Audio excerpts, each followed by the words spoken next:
उन सभी सरकारी शिक्षकों के मैं साथ हूं जिनके ऊपर ये आरोप लगाया जाता है कि सरकारी टीचर पढ़ाते नहीं है। सरकारी टीचर्स के जितना नॉलेज दूसरे टीचर्स में होता नहीं है। सरकारी टीचर को न पढ़ाने के 100 कारण खुद सरकार देती है।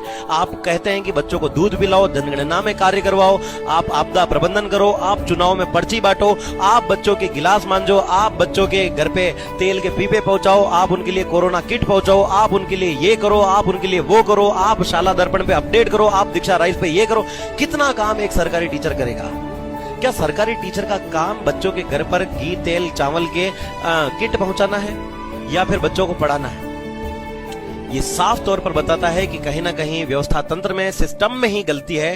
ये सिस्टम जो सरकार चला रही है वो सरकार की नाकाफी है और ये नाकामी का दोष टीचर्स को देना बिल्कुल भी अच्छी बात नहीं है।